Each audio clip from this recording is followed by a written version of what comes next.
asnjëherë nuk mund të presim që Neuralink të jetë për gjithë.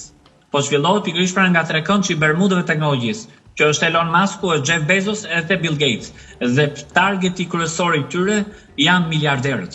Qipi Elon Muskut është një çip i ngjashëm me këtë, po ta shikojmë pa afroj pak te kamera, e cila është e pajisur pikërisht pra me disa fije mikroneuroelektronike, fije të lidhura me konektorët këtu, gjatë të cilës po janë shumë të imta dhe pikërisht imagjino këtë çipin e Elon Muskut, domethënë të implementohet në trurin e njerëzit, për të bërë të mundur lidhjen e neuroneve me këto fijet mikroneuroelektronike, që do thotë fundi i neuronave që quhet sinapsi lidhet me sensorin e lidhur me fijen që lidhet me çipin. Po mandi në këtë pikë.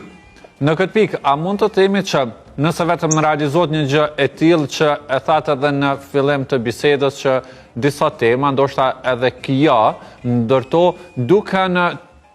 duken imagjinare, duken të jo realistike, por a mund të themi që pastaj nëse vetëm hyn në përdorim këta qipa, i bie që truri natyral i njeriu të varet nga këta qipa dhe realisht truri të bëhet më ndembel?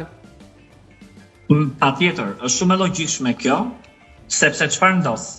Në fakt çështja e mikrokontrollerave, mikroçipave po përdoren pikërisht pra në trajt mjekësore.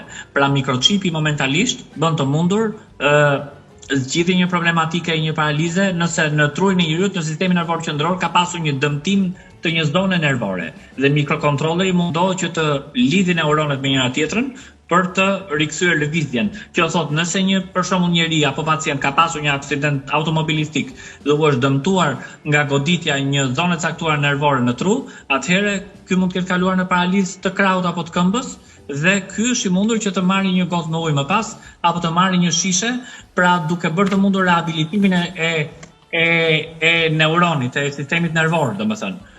Është diçka që unë mendoj është goxha inovacion.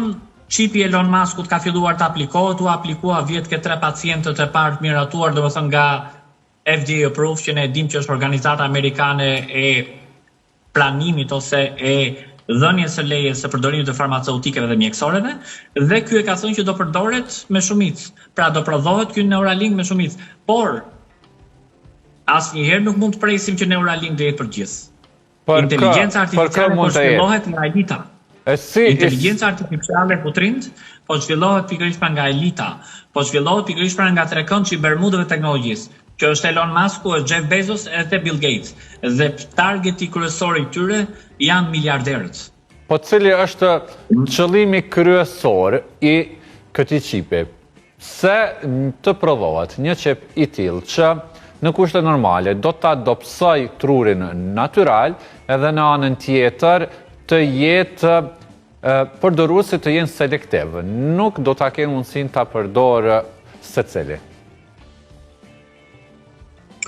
Kjo është një pyetje, një klauzor shumë interesante që e ke prekur në fakt.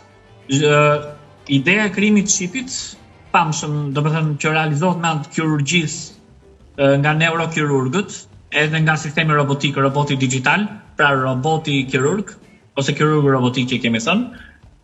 Kjo, unë e përmenda pak a shumë, do shërbej krahas aspektit mjekësor, por që Elon Musk e kishte thënë që me anë të këtij qipi mund të instalon dhe module me Wi-Fi, që njeriu, domethënë me anë të çipit në trurin e tij, do ketë mundësi të menaxhojë një mouse dhe një tastier. Pra shikon ku po arrin teknologjia dhe shkenca. Por logjikisht zhvillimi i teknologjisë dhe inteligjencës artificiale sigurisht ne po na bën dembel.